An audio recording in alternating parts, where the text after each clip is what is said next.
Bonjour à tous, dans cette vidéo du souffle du chant partie 3, donc on va commencer le travail de base avec la trompette, donc avec les sons tenus, les pauses de son.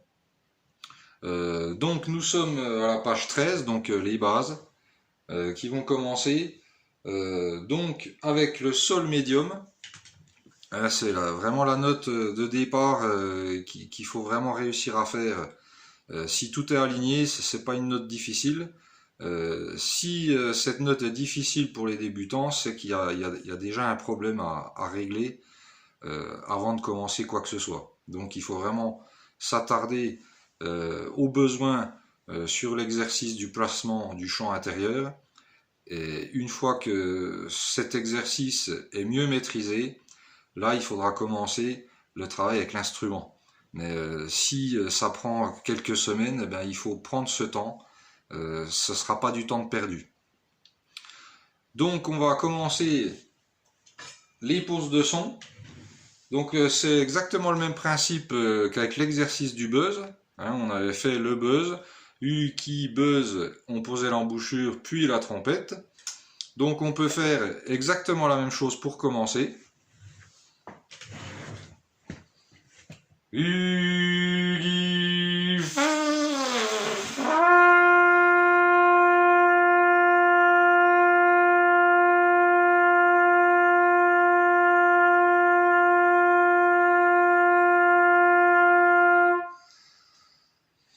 on laisse bien rentrer l'air à la fin du son tenu. Donc à chaque fin de mesure, il y a un petit arrêt. Donc ce petit arrêt, il faut vraiment décoller l'embouchure et laisser rentrer l'air, c'est très important, comme on l'avait fait dans l'exercice d'air avec les U. Donc le principe, c'est on pose, on chante, on décolle, on laisse rentrer l'air. Et toutes les bases, pose de son, liaison et souplesse, tout ce qui va être lié, il faudra vraiment l'exécuter de cette manière, hein. Prendre l'habitude de faire ça. Ça va permettre de travailler le placement de l'embouchure, de ne pas trop se poser de questions où on place l'embouchure. Souvent, il y en a qui ont des rituels incroyables avant de commencer la moindre phrase. Et déjà ça ne met pas en confiance.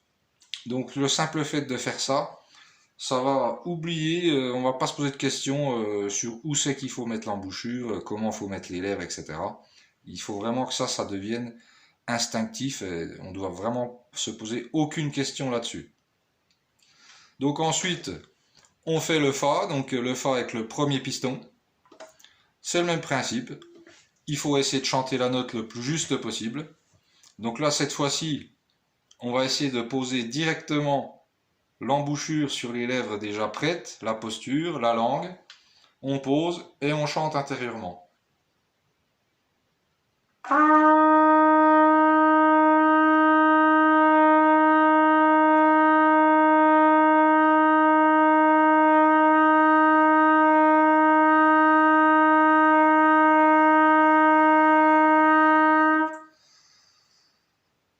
Et on laisse rentrer l'air. On ne fait rien, on laisse rentrer l'air. Ça, c'est très important. Donc ça, c'est pour les débutants. Pour les élèves qui seraient plus avancés, je leur conseille vraiment de faire ça sans attaque de la langue. Hein, on attaque vraiment sur l'air. L'émission, c'est le U. Hein, on ne fait pas ta, ti ou quoi que ce soit. Souvent, ce genre de choses, si on a des problèmes, on pense que c'est la langue, l'attaque qui va produire le son, alors que c'est pas du tout ça. Hein, c'est vraiment la projection du champ intérieur qui va produire le son. Donc, tant qu'on n'est pas en train de travailler le détaché, il n'y a aucune raison de détacher la première note. Hein, donc, ça permet de travailler la confiance, qu'il n'y ait pas de frein à l'émission. Hein, on pose et on chante. Et si on fait ce qu'il faut, ça sort sans aucune difficulté. Donc ensuite, on continue sur le mi, le ré, le do. Ça, c'est pour les débutants. Les élèves plus avancés pourront faire des notes plus graves, des notes plus aiguës, alterner aigu, grave, médium. Bref, il y a tout un tas de choses à faire avec les pauses de son. Ensuite, on va passer à l'exercice des liaisons. Donc là, c'est exactement le même principe. Quoi qu'on joue à la trompette, le souffle, ça va être tout le temps comme si on faisait un son tenu ou très basiquement le U long, hein, du début à la fin du souffle, un U bien droit, hein, c'est ce qui va permettre de maîtriser la justesse, qu'il y ait un son homogène, quoi qu'on joue, quoi qu'on fasse. Donc, le Sol-Fa, bon, bah, c'est la même chose, hein, donc Sol-Fa, on pose, on chante, et on coupe surtout pas le souffle entre les notes.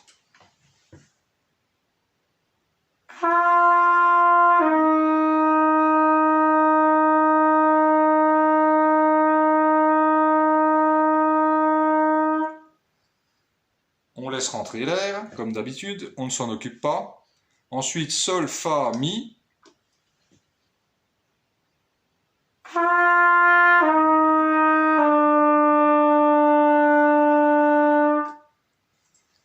Ensuite, Sol, Fa, Mi, Ré.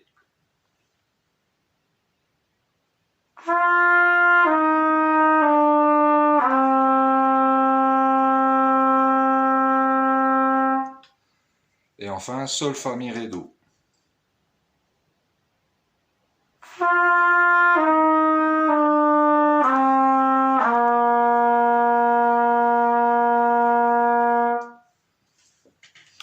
Ensuite, on passe à la portée suivante. Donc là, on va partir du Do grave. Alors, si on est bien placé, on peut avoir des difficultés au départ à sortir le Do grave, ce qui est plutôt bon signe. Donc là, une fois de plus, hein, il faut encore se concentrer bien sur le chant. C'est ça qui va permettre de bien centrer la note et de bien faire la différence entre le Do grave et le Sol médium. Donc là, il va falloir vraiment chanter juste toutes les notes, sinon la montée sera quasiment impossible. Il va falloir souffler plus ou essayer de trouver des subterfuges inutiles. Donc c'est vraiment, il faut chanter. Donc, oh, oh, oh, oh. Voilà, ça, faut réussir à le faire sans la trompette. Si on arrive à le chanter, il n'y a aucune raison de ne pas pouvoir le jouer. Donc, Do, Ré.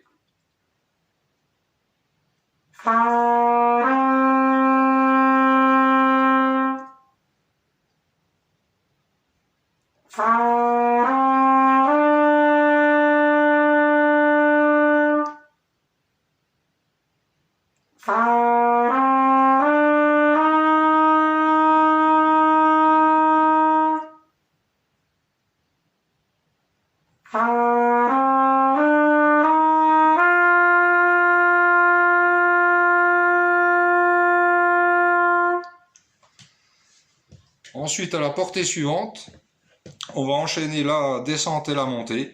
Donc là, c'est comme si on restait sur le Sol médium du début à la fin. Le souffle vraiment ne doit jamais baisser d'intensité, ni plus ni moins.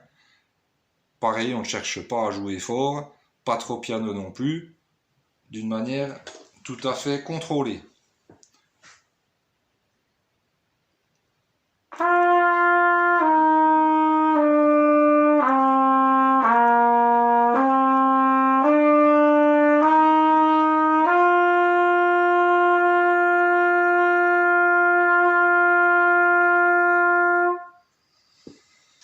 Voilà, donc ça c'est vraiment pour la partie des débutants.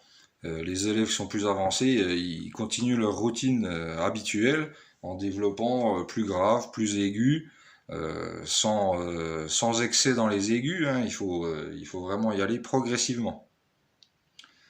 Ensuite, on passe à l'exercice des souplesses. Donc les souplesses, le principe c'est de changer de note mais sans changer de piston. Par exemple, la première phrase, Fa dièse, Do dièse, qui s'exécute avec les 3 pistons baissés. Donc on ne va pas s'occuper des pistons, on va jouer la phrase uniquement en chantant, encore une fois, et la souplesse c'est vraiment révélateur du fait de chanter juste ou pas. Hein, si on ne chante pas, c'est quasiment impossible de le faire, à part, encore une fois, on relâche le souffle en descendant, on ressouffle plus en montant. C'est pas du tout ce qu'il faut faire, c'est pas joli, c'est trop compliqué. Donc, encore une fois, la première phrase, c'est comme si on faisait un Fa dièse du début à la fin au niveau du souffle. Hein. Le souffle, il reste toujours bien droit. Et après, c'est vraiment comme le chant. Hein. On chante tout ce qu'on joue. Et donc même principe, on pose, on joue, on laisse rentrer l'air à la fin.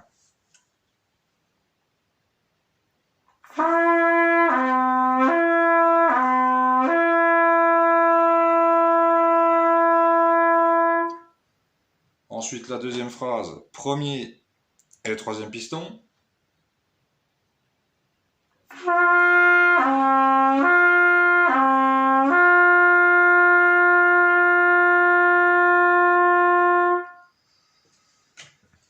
Etc., etc. Donc les débutants, ils vont plutôt faire les deux premières phrases au départ, et puis ensuite, ça évoluera avec la tessiture.